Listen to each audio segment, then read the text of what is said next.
na Igreja Tabernáculo da Glória, na Rua Brilhante, 2190.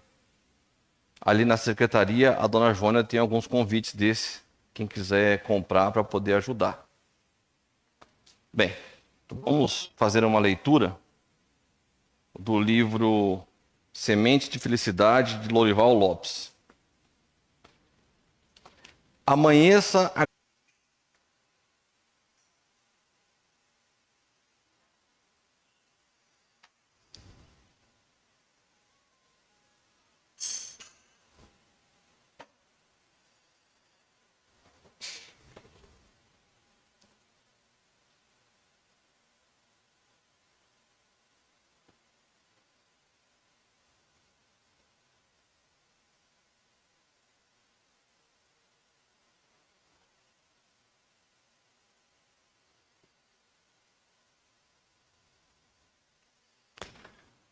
Muito bom dia a todos, que a paz do nosso Mestre Jesus esteja em nossos corações. O volume do som está bom, gente? Está baixo, está alto? Como é que está aí? Está tudo bom? Tá bom o volume? Bem, nós chegamos no mês de dezembro, né? E os nossos corações parecem mais alegres, parecem mais festivos. Os homens, eles se olham um no olho do outro sem aquela suspeita no coração, né? É o período do Natal. Os familiares se abraçam, há uma confraternização um tanto mais significativa. Vocês não sentem que é a mesma coisa assim no mês de dezembro? Parece que nós somos como girassóis voltados para a luminosidade do coração do Mestre Jesus. É como se o mundo tivesse se transformado numa sala sinfônica a ouvir a orquestra de inverno das 4 estações de Antônio Vivaldi. É assim que nós nos sentimos no mês de dezembro, né? Essa alegria, essa serenidade em nossos corações. Quem dera que mantivéssemos o estado emotivo de dezembro de 2025 durante o período de janeiro a novembro de 2026, que nós nos mantivéssemos nesse estado emocional de felicidade de janeiro de 2026 a novembro de 2026 e em dezembro de 2026 subíssemos um degrau a mais e seguíssemos então ano a ano, sucessivamente, elevando para melhor os nossos sentimentos. Ora, nós chegaríamos à plenitude de um amanhecer novo para todos nós, em que se o mundo não estivesse regenerado, nós próprios, sentimentalmente, estaríamos muito mais próximo desse estado de regeneração. Bom, mas se não é possível obtermos isso de uma maneira coletiva, que façamos esforços diários para nos mantermos nesses estados sucessivos de melhoria dos nossos sentimentos. Porque o que mais vale para a alma humana, o que mais vale para nós é amar. É amar. O amar, a pessoa não precisa nem ter vigilância sobre si, porque ele ama de uma forma tão profunda que os seus atos, os seus pensamentos, as suas palavras são de amor. Ele não necessita de vigilância sobre si. Não é isso? É isso. E como nós podemos seguir essa caminhada do nosso desenvolvimento sentimental cada vez mais para melhor? Nós podemos sempre, em quaisquer circunstâncias, mesmo as mais difíceis, mesmo as circunstâncias mais negativas, nós fazermos sempre aquilo que nos compete. Porque a parte de Deus, Ele a fará, né?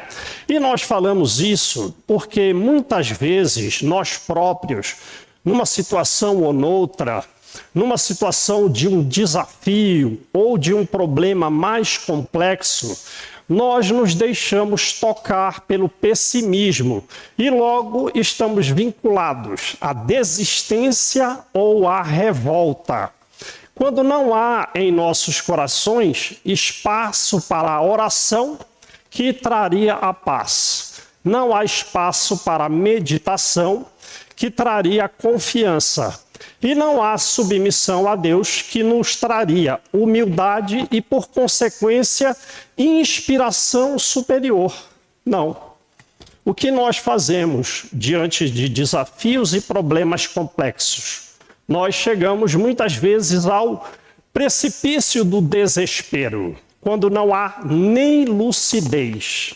E as portas que se abrem são as portas da dificuldade e da aflição. Nós sempre somos chamados a resolver problemas complexos, desafios. Por quê? Porque nós evoluímos, como bem colocou o Renato, como nós evoluímos intelecto-moralmente através dos desafios, através dos problemas.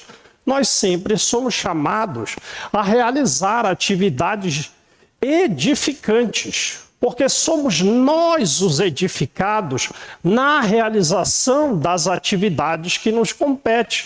Portanto, nós devemos sempre fazer a nossa parte em qualquer situação, mesmo diante de enfermidade, de agressividade dos outros, calúnia, difamação, né? Mesmo que surjam todas as agressões possíveis das pessoas à minha volta, eu devo sempre fazer a minha parte. E quando eu próprio, digamos assim, conspiro contra mim mesmo, como por exemplo no caso da tentação, em que nós, buscando prazer, desejamos fazer algo que nos prejudique. Mesmo assim, nós temos que ter lucidez para fazer o que nos pede a lei divina, contrariando os nossos desejos inadequados, de maneira a diminuirmos em nós a própria tentação. E nós devemos fazer a nossa parte, mesmo diante do que nós consideramos tragédias. Então vejam bem, fazermos o que nos compete diante de todas as dificuldades que os outros possam nos impor, fazermos a nossa parte diante de enfermidades ou tentações ou de tragédias. Por quê? Porque a parte de Deus, Ele vai fazer. Ele vai sempre chegar no momento exato a nosso favor. Ele não vai chegar antes, Ele não vai chegar depois. Ele vai chegar no momento adequado, realizando a parte dele a nosso favor. Bom, é que nós não reconhecemos qual é a parte de Deus. E qual é a parte de Deus? A parte de Deus é a opinião de um especialista, é a ajuda de um amigo, é o auxílio de um desconhecido, é o socorro que nos chega, é a coragem que se assoma e tudo de ruim que poderia acontecer, mas que não acontece. Essa é a parte de Deus. Então, digamos, se nós estamos numa situação de dificuldade e a coisa piora, por exemplo, a doença de um familiar que se agrava, ou esse familiar desencarna, o que nós acreditamos ser o maior dos insucessos, né? Mesmo nessas situações, Deus está fazendo a parte dele, que é muito maior, mais difícil e mais complexa do que a nossa. É que nós não entendemos a eficácia amorosa da aplicação do código divino para a quitação dos nossos débitos kármicos. Se há algum processo de dor, se há alguma dor no nosso processo evolutivo, não tenhamos dúvida, essa dor nunca é superior à força dos ombros. E ela é muito, muito, muito menor do que a dor que nós merecíamos por erros, às vezes gravíssimos, praticados em vida passada. A justiça de Deus, ela sempre aplica um amor imenso por nós, como nós ouvimos a palestra de ontem da irmã Ayla, que veio aqui ao centro. Alguém veio ontem aqui? A justiça divina, ela não se separa do amor de Deus. A justiça divina sempre está com um grau de amor máximo por nós. E se no processo evolutivo existe alguma dor, ela é mínima. E eis que, terminado o processo evolutivo, nós atingimos um progresso intelecto-moral, nós estamos tão edificados que vamos verificar que valeu a pena passar por aquela outra situação. Ora, então nós devemos sempre mergulhar confiantes, com segurança de que Deus sempre fará a parte dele. E nós, então, ativos, submissos, humildes, devemos fazer sempre a nossa parte até o fim dos nossos dias. Tá tudo bem aí, gente? O entendimento do conteúdo? Porque mesmo a luz que nos clarifica por dentro, mesmo a nossa força intelectual, é a presença de Deus em nós a nos guiar no caminho da redenção.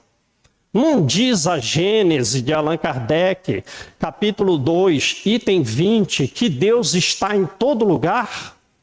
Ele está em nós, fora de nós. Ele tudo vê, a tudo preside, quer dizer, a tudo preside, ele é o presidente de tudo. E ele cuida das mínimas coisas. Ele cuida da asa de um inseto. E então ele está sempre a nosso favor. Nós não valemos mais do que os passarinhos? Não diz a passagem bíblica? Sim. Então ele sempre está a nosso favor. É que nós desconhecemos o que é a infelicidade verdadeira. Sabem o que é a infelicidade verdadeira? A infelicidade verdadeira existe. Sabe o que é? É quando nós não permitimos que Deus nos ajude. E quando é que nós não permitimos que Deus nos ajude? Ou quando somos descrentes, ou quando estamos revoltados. Descrentes, nós descremos da existência de Deus. Nós descremos de que a vida ela é uma jornada sucessiva de desafios para nos elevar para melhor. Não, eu descreio que a vida seja isso. Qual é o rumo que eu tomo na vida então?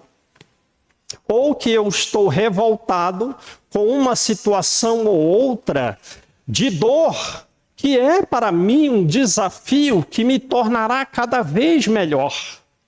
Ora, então, descrentes ou revoltados contra Deus, nós não temos norte. Nós não temos norte a seguir. Então nós caminhamos o quê? Desnorteados, sem norte. E nesse estado, nós podemos cair no quê? Em transtornos. Transtornos psicológicos, que são mais leves, ou em transtornos psiquiátricos, que são mais graves. Tudo bem, gente? Então vamos sempre fazer a nossa parte. Mesmo que muitas pessoas dentro e fora de casa nos impunham dificuldade. Mesmo que eu próprio deseje fazer o caminho oposto pela tentação. E mesmo diante daquilo que nós consideramos tragédias. Porque se nós fizermos sempre a nossa parte, a primeira coisa é que nós vamos adquirindo equilíbrio emocional. O equilíbrio emocional, ele tem por base a nossa conduta de sempre fazermos a nossa parte, de maneira que o equilíbrio emocional deriva de uma firmeza íntima que expressa a segurança da minha fé e a segurança dos meus ideais. Não disse Kardec no Evangelho segundo o Espiritismo, capítulo 2, item 5, que uma certeza e uma clareza a respeito da vida futura nos dá uma fé inabalável? Nos dá uma fé inabalável. E o nosso equilíbrio emocional deriva de uma firmeza íntima que expressa a segurança da minha fé e a segurança dos meus ideais. Então, se nós reflexionamos, se nós estamos a refletir, a pensar em assuntos elevados, o nosso comportamento é um comportamento tranquilo, apesar dos altos e baixos da vida. Se nós nos vincularmos à prática do bem, se nós nos vincularmos aos ideais superiores, nós seguiremos vencendo o medo que deriva dos erros praticados nessa vida ou em vida anterior. E se nós seguimos com vitória sobre o medo, nós também caminhamos com vitória sobre as nossas oscilações. Ora, e mais robustos psicologicamente, nós podemos passar por dificuldades, por pressões ou por facilidades com a mesma conduta, sem desviar nem para um lado, nem para o outro. Então, quando nós compreendermos o que é que nós estamos fazendo aqui na Terra, o que é que nos compete desempenhar, quando nós compreendermos qual é a nossa tarefa, a nossa missão, nós avançaremos para realizá-la. E nós avançaremos sem o retardamento dos passos, porque retardamento de passo é fruto do desânimo ou da tristeza. E o desânimo é falta perante Deus. Se Deus a tudo ajuda, se Deus a tudo preside, se Ele auxilia uma libélula, o meu desânimo diante da vida é uma falta contra Deus, porque Ele está fazendo absolutamente tudo a meu favor. E também não posso retardar os passos pela tristeza, porque a tristeza é sombra na sombra do problema. Quer dizer, o problema já tem sua sombra. Como eu estou com os óculos escurecidos da tristeza, eu coloquei sombra na sombra. Ora, então, se nós sabemos o que é que estamos fazendo aqui, caminhamos para o desempenho da tarefa sem o retardamento dos passos, por desânimo ou por tristeza. E também não caminhamos de maneira acelerada, porque isso é aflição. Nós caminhamos a passos firmes, conquistando o terreno palmo a palmo, com confiança, sem exibição. É a partir daí que nós começaremos a agir com serenidade, pelas certezas de que estamos imbuídos, pelas certezas de que nós conquistamos. Esse é o nosso caminhar. Bom, se esse é o nosso caminhar, antes da gente caminhar, a gente tem que fazer algumas perguntas para nós próprios. A primeira pergunta: o que é que eu desejo da vida? A segunda coisa: para que eu desejo? E a terceira pergunta: como? Como desejo? Fácil é entender o que eu quero da vida, para que quero. O como se vincula à maneira da conquista do objeto almejado. Compreendeu? O como se vincula à forma pela qual eu busco alcançar o meu desejo. Por exemplo, eu desejo vencer na vida. Mas eu desejo vencer na vida a qualquer preço?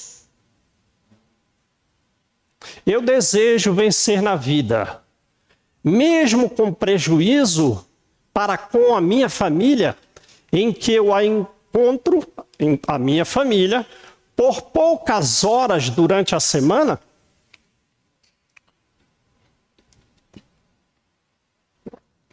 Eu desejo vencer na vida, mas não tenho acompanhado os trabalhos escolares dos nossos filhos. Eu desejo vencer na vida, e como as escolas de hoje em dia são um pouco fracas, todas elas, eu estou trazendo estudos complementares para enriquecer o crescimento dos meus filhos. Eu estou participando com eles das atividades de lazer. Eu estou acompanhando o processo de evangelização dos meus filhos. Eles se tornaram jovens e querem sair no fim de semana. Querem se experimentar uns aos outros, diz Joana de Ângeles. Se experimentar uns aos outros. Querem experimentar drogas lícitas, drogas ilícitas. Nós estamos acompanhando ou estamos somente querendo vencer na vida, buscando recursos financeiros? Esse é o como. Esse é o como. Nem olho para os meus filhos jovens. Estou querendo enriquecer, vencer na vida. Eles se relacionaram com alguém. Arrumaram uma namorada ou arrumaram um namorado. E a namorada ou o namorado romperam os laços afetivos com eles. Estamos acompanhando de olho esse processo de entristecimento dos corações na linguagem popular por eles terem levado um fora? Porque isso é muito dolorido na vida de um jovem. Ou só estamos preocupados com a conquista financeira? Porque um processo de dor emocional tão grande dessa forma talvez necessite de um apoio de um psicólogo, de um psiquiatra. Mas eu tenho olhos de ver os meus próprios filhos jovens? Ou essas informações estão passando batido? Isso é o como. Ou eles são belos, são jovens belos, tiveram os corações feridos nesses relacionamentos por aí. E agora desejam não mais entregar o coração a ninguém. E como possuem beleza, sai ferindo muitos corações, atirando espinho em muitos corações. Ora, os primeiros a serem feridos são eles próprios. Se nós ferirmos sentimentalmente os outros, nós próprios nos feriremos. É da lei. Livro No Mundo Maior, capítulo 16. Calderário leva André Luiz no hospital psiquiátrico. Tem um senhor completamente obsidiado. Ele é um esquizofrênico completo. Diz o livro literalmente, esquizofrênico completo. No dia que o André Luiz e o Calderário estão lá, ele diz ao enfermeiro, o senhor hospitalizado no hospital psiquiátrico, diz ao enfermeiro: fulano, pode se aproximar. Hoje eu sou uma bananeira. Ontem eu era um leão.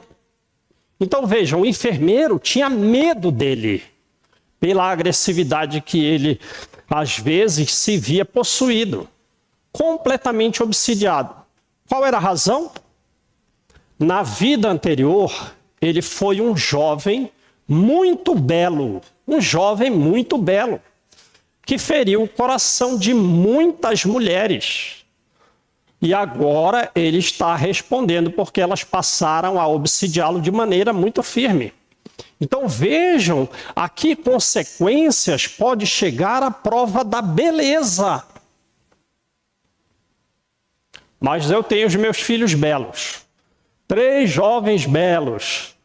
eu estou cuidando de olho para verificar se eles não estão com os corações machucados? Ou eu só quero ganhar dinheiro? Esse é o como.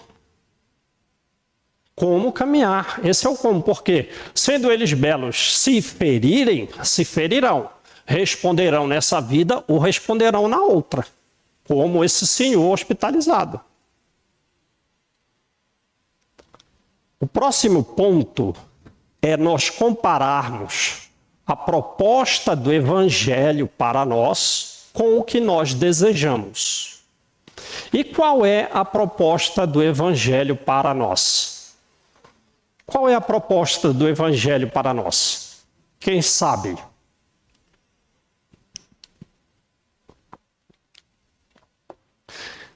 A proposta do Evangelho para todos nós é somente uma.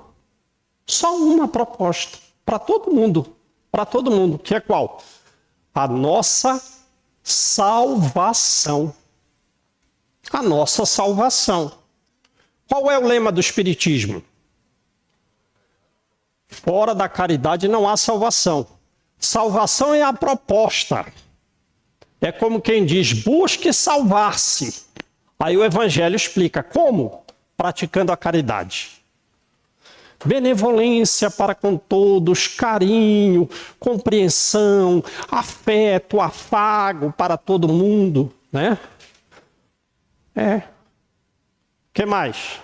Indulgência para com as imperfeições dos outros. Os outros são os imperfeitos, então eles às vezes falam algumas palavras que ferem o meu coração. Como eles são imperfeitos, eles acham que estão me ajudando, mas estão me ferindo, nem sabem que estão me ferindo.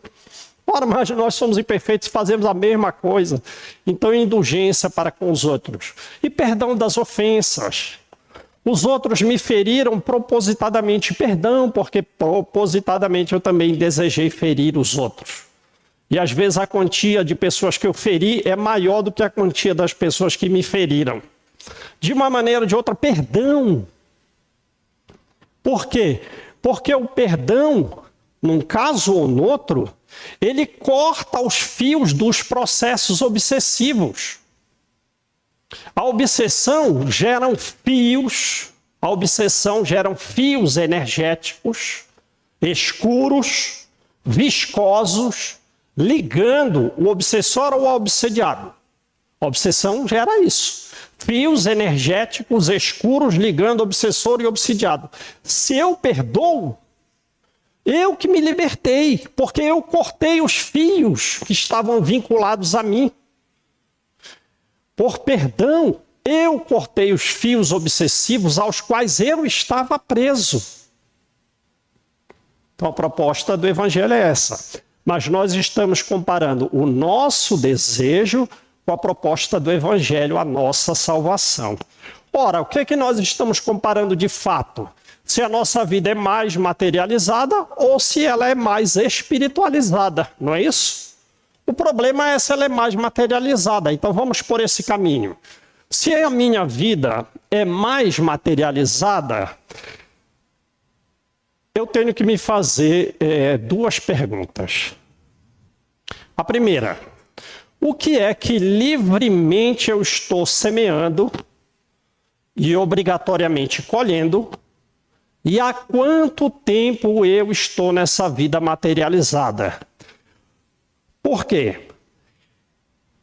Porque se eu demoro muito tempo na vida materializada, eu me desvio cada vez mais da rota para Deus. E mais desviado da rota para Deus, as consequências negativas pesam cada vez mais em mim. O meu problema psicológico se agrava. Eu me afasto do equilíbrio emocional cada vez mais. Mas a primeira pergunta é, o que é que livremente eu tenho semeado e obrigatoriamente colhido? Bom, eu abro a cova e livremente semeio o status social. É isso que eu quero. O status social. Eu livremente abro a cova, coloco a semente da comparação. Eu estou comparando o meu carro e a minha casa com o carro e a casa do vizinho.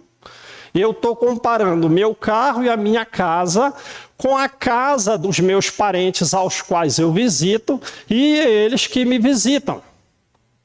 Eu abro a cova, estou colocando a semente da ambição. Há quanto tempo eu estou nisso? Qual é a colheita? Estou tomando remédio para ansiedade? Estou tomando remédio para depressão? Estou tomando remédio para dormir? E num estudo que a Rony trouxe aqui na terça-feira, que eu nem sabia que tinha, estou tomando remédio para acordar.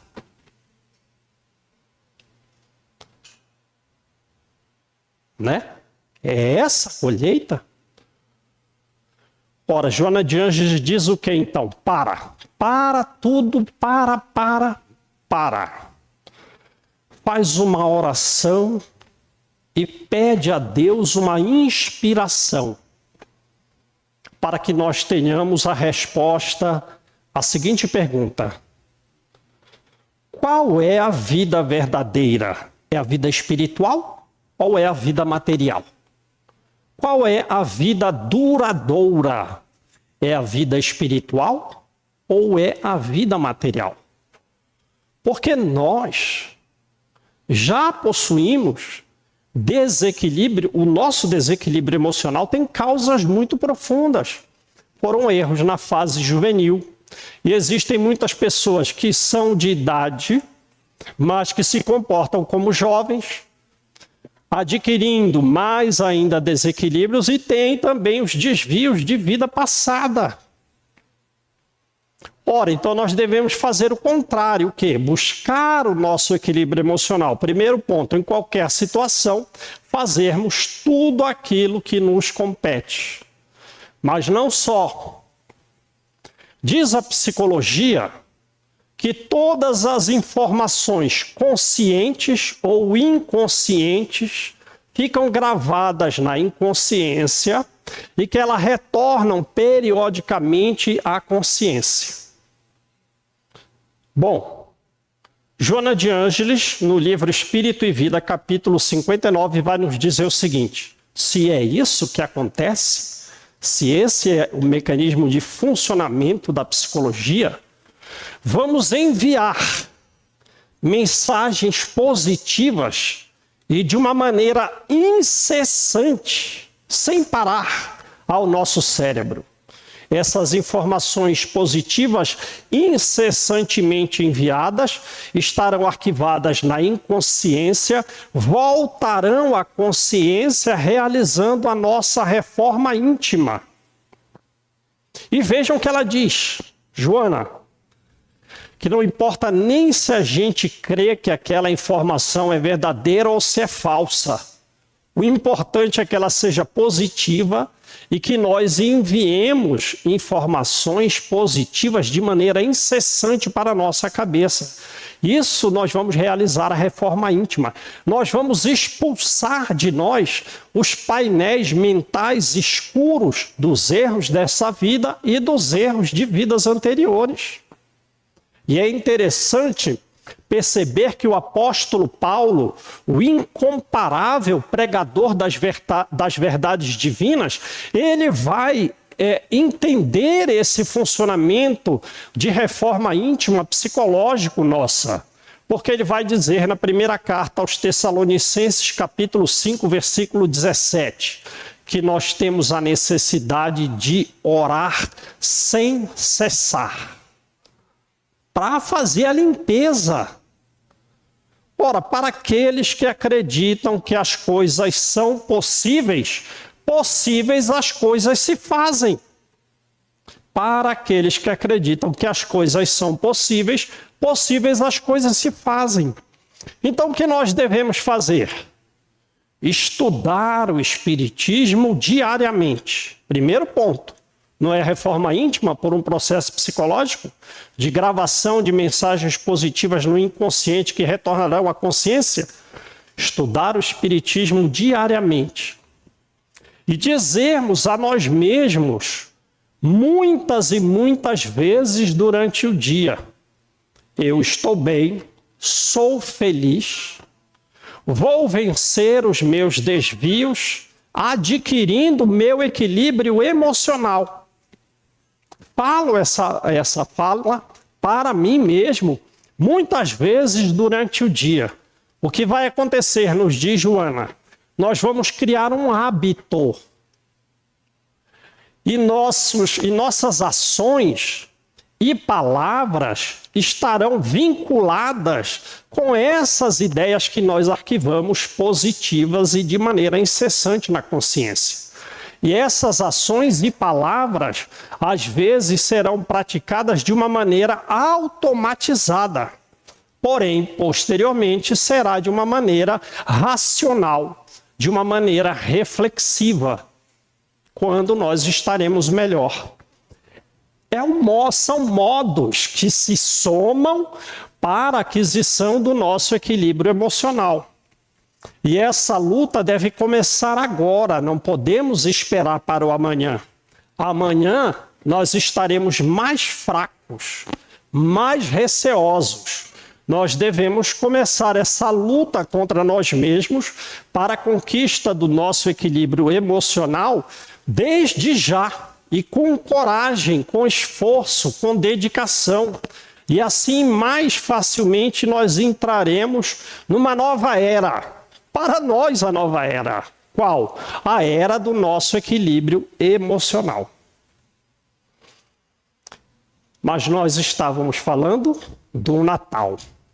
E do desejo de nós, a cada ano, sublimarmos em cada mês de dezembro os nossos sentimentos, para ponto de, futuramente, amarmos todas as pessoas.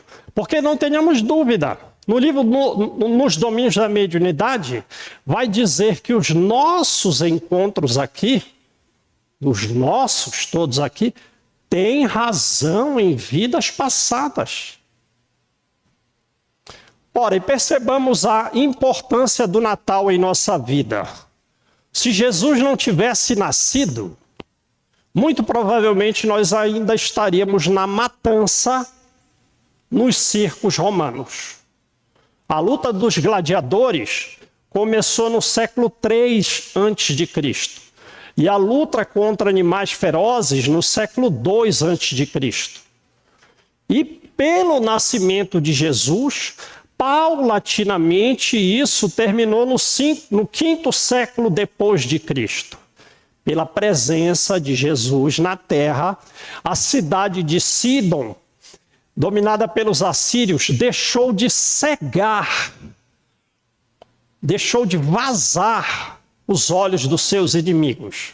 Salmanasar I, século XIII a.C., ele vai se orgulhar de ter vazado o olho de 14.400 soldados inimigos na região que hoje corresponde à Armênia, para torná-los escravos dóceis. E se Jesus não tivesse nascido, nós ainda estaríamos em Jerusalém, afastando as pessoas com doenças de pele, às vezes a lepra, às vezes não, mas estaríamos segregando as pessoas para o vale dos imundos.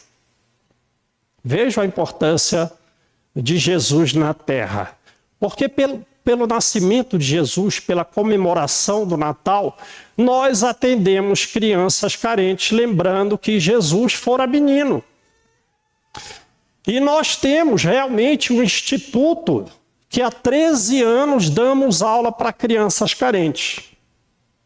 Nós reunimos crianças do 4º ao 6º ano, damos para elas aula para aprová-las no colégio militar e já conseguimos 5 aprovados. Um no Colégio Militar de Belém, porque houve tempo que a gente dava aula lá para o Alberto Almeida, à distância, no Jardim das Oliveiras. Nós aprovamos 2 no Colégio Militar de Campo Grande, um no Colégio Militar de Juiz de Fora, e um aluno nosso que saiu daqui foi prestar a prova no Colégio Militar de Curitiba e foi aprovado. A prova do Colégio Militar é muito difícil. Aqui no Mato Grosso do Sul, são só 10 vagas por ano. E a concorrência é muito elevada.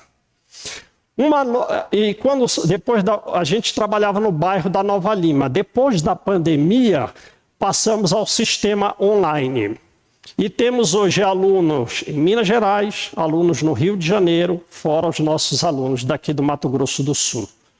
Esse ano, uma aluna nossa, Sara, do Rio de Janeiro, conseguiu aprovação no concurso da UERJ, para ela estudar o 7º ano do ensino fundamental numa escola mantida pela Universidade Estadual do Rio de Janeiro, também muito concorrida. Nós aprovamos, vou falar assim, mais de 531 alunos no Instituto Federal de Mato Grosso do Sul. Por que você está falando 31, João? Porque só esse ano nós já aprovamos na primeira chamada 31 alunos. Mas em anos anteriores já aprovamos mais de 500. Como o sistema ficou online, a mão esquerda não sabe mais o que faz a direita. Tem aluno nosso que passou pela Universidade Federal, já se formou, tem outros que ainda lá estão. A mesma coisa na Universidade Estadual, na UCDB e na Uniderp. Então essas sementes se foram, para essas crianças que estudaram conosco do 4º ao 9º ano, vale para elas a parábola do semeador, que receberam uma sementinha, produziram 30 frutos, 60 frutos, 100 frutos. Qual é a contribuição social que elas darão tendo recebido aquela semente? Percebem? Tem uma aluna nossa que passou na difícil prova, porque uma coisa é o que a gente oferta, outra coisa é o que eles coletam. E nós tivemos que atender à parte, porque ela passou na escola preparatória de cadetes da aeronáutica. Ela queria pilotar avião de caça. E foi o primeiro concurso que nós fizemos e fomos também aprovados. Mas tanto ela quanto eu fomos reprovados no exame de vista. Porque para pilotar avião você tem que ter olho de uma águia. Também nós, em homenagem ao Natal, atendemos pessoas em dificuldade financeira. O Renato falou lá do Branca Mendonça, lembrando de Jesus na prática da caridade. Nós auxiliamos enfermos, levando remédio, curativos para diminuir a dor, lembrando de Jesus entre os enfermos. Especialmente, nós estendemos a mão para levantar aqueles que estão caídos moralmente, lembrando de Jesus, que sempre agia com misericórdia para com os criminosos, muitas vezes sobre obsessões graves, sobre obsessões cruéis. E a Jônia está aí. Sabe o estado que eu cheguei aqui nesse centro espírita, pelo amor de Deus, né? Ora, e nós também pomos a mesa, nós enfeitamos a casa, nós cercamos de carinho e de mimo os nossos familiares e amigos, não é? Tem a figura do Papai Noel, mas que importa? Não há o sentimento de amor entre nós? Não há um sentimento de carinho, de afeto, de abraço, de sorriso? Ele não se alegra com isso, ele foi o amigo de todos. Ele se alegra.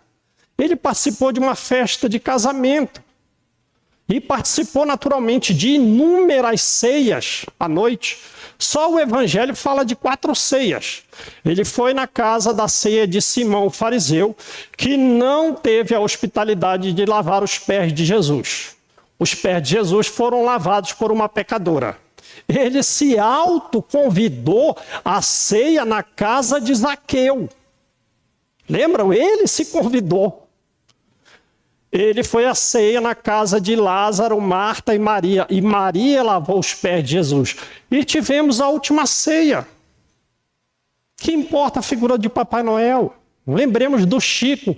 Eu gostaria de desencarnar o dia em que o Brasil estivesse feliz. E ele foi. Qual foi o motivo da felicidade do brasileiro? Foi a vitória na Copa do Mundo. É um motivo sem valor. Mas estávamos todos felizes, mesmo os hospitalizados, os prisioneiros. E Chico partiu nesse dia, porque ele disse assim: é assim que eu quero ver o povo brasileiro. Percebem? O que o Chico disse é assim que eu quero ver o coração do mundo se dirigindo a nós. Mesmo que esse motivo, mas o futuro será constantemente, dia a dia, naquele estado emocional em que nós estávamos de felicidade. Então tudo isso é Natal. Porque são gentilezas, são carinhos, é amor dentro e fora de casa. Mas existem outros corações, junto dos quais nós também podemos celebrar o Natal. Em homenagem a Jesus pelo sentimento espírita cristão. Quem são essas pessoas? Companheiros que nos feriram e se foram, amigos que se tornaram adversários, colaboradores que espalharam espinho na nossa caminhada, inimigos de ontem que continuam inimigos hoje, e muitos daquelas pessoas que se tornaram pedras de provação para nós. Todas essas pessoas são oportunidade de celebração do Natal. Porque o que é o Natal? Natal é uma bênção do céu para a terra, nos dando uma nova oportunidade de recomeçar. E se vamos recomeçar, é com bons sentimentos. E se é com bons sentimentos, esse recomeço é naturalmente nas nossas relações sociais e familiares. Percebamos as pessoas nas ruas. Elas todas têm os seus grupos familiares. E elas estão entristecidas, parecendo carregar um fardo pesado. Às vezes a roupa é de marca, a máscara da fisionomia parece boa, mas que fere a menor contrariedade. Estão sempre à espera de amor, compreensão, entendimento e perdão. Mas nunca estão dispostas a amar, compreender, entender e perdoar. Ora, sejamos nós a nos engrandecer nessas pequenas práticas. Porque se nós buscarmos amar, compreender, entender e perdoar os que nos ferem ou que nos feriram, nós vamos desenvolver esses sentimentos em nós que são joias sublimes que poucas pessoas possuem. E assim, nesse estado, nós carregaremos Jesus no nosso coração. E carregando Jesus no nosso coração, veremos que todo dia é dia do Natal para quem o ama Jesus e deseja se transformar numa carta viva. O livro não é os mensageiros. Não é que a pessoa é um trabalhador do correio. Não, ele é a mensagem. Então nós temos que nos transformar numa carta viva, se não numa carta viva, num convite pequeno, mostrando a todos Jesus refletido em nós. E nos diz Joana, assim nós entenderemos a saudação magnânime dos anjos, ditas na noite excelsa do nascimento de Jesus. Glória a Deus nas alturas, paz na terra e boa vontade para com os homens. Joana espera que, pelo desenvolvimento dos sentimentos com relação às pessoas que nos ferem ou feriram, nós entendamos a frase dos anjos. Mas no livro Antologia Mediúnica do Natal, capítulo 17, Emmanuel vem nos ajudar. A questão 659 do Livro dos Espíritos diz que na oração nós podemos louvar, pedir e agradecer. Quem lembra do estudo do Tales, 14 dias atrás, também num domingo, ele falou, o Tales, nosso companheiro aqui, de que o maior presente que Deus nos deu foi Jesus. Ora, se Jesus é o maior presente, o maior agradecimento que nós podemos fazer a Deus, o maior louvor que podemos fazer a Deus, A maior glória que podemos dirigir a Deus é pelo nascimento de Jesus. Então, quando os anjos dizem glória a Deus nas alturas, essa glória é de uma elevação sentimental muito alta. Paz na terra, essa é fácil. Jesus, ele é a paz. Por uma renúncia sublime até a crucificação. E boa vontade para com os homens. A boa vontade, nascendo nele, em Jesus, os homens passariam a ter boa vontade uns para com os outros. Aí falamos que abandonamos as práticas romanas, a prática dos assírios, a prática de Jerusalém. E assim nós carregaremos Jesus permanentemente em nossos corações. Então vamos finalizar que a hora já se avança muito, né? Façamos sempre a nossa parte em quaisquer circunstância, mesmo vencendo a nós mesmos, mesmo vencendo a agressividade dos nossos adversários. Digamos a nós mesmos, estudemos diariamente o Espiritismo e digamos a nós mesmos: eu estou bem, sou feliz, conseguirei o meu equilíbrio emocional. E também digamos: Senhor, ajuda-me a amar fulano, ciclano. Eles têm ferido meu coração, Senhor, mas eles estão adoentados da alma. Ajuda-me a compreendê-los. Assim nós caminharemos para a conquista do nosso equilíbrio emocional e carregaremos Jesus em nossos corações para a nossa própria felicidade e para espalhar a felicidade no coração dos outros. Tá bem, meus amigos? Desculpem aí o avançar das horas. Vamos à nossa oração, né?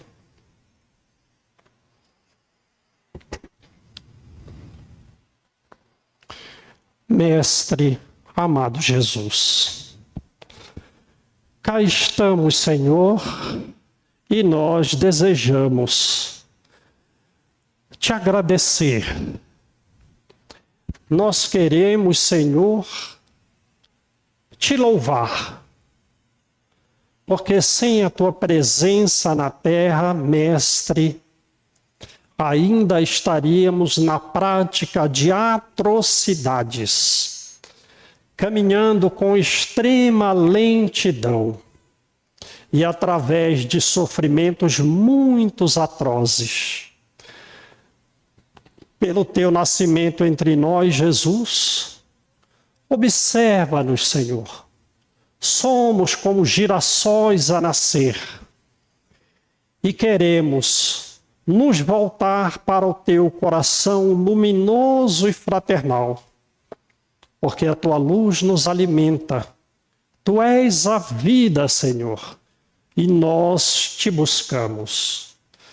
Permanece então, Senhor, conosco durante todo o dia de hoje e durante todo o fim do mês de dezembro, e que possamos manter esse estado de alegria, de serenidade, de paz, de afastamento da suspeita, diante dos abraços, diante dos carinhos, dos meses de janeiro a novembro, e em dezembro possamos subir um degrau a mais, e assim, ano a ano, caminharmos em direção ao teu coração de amor.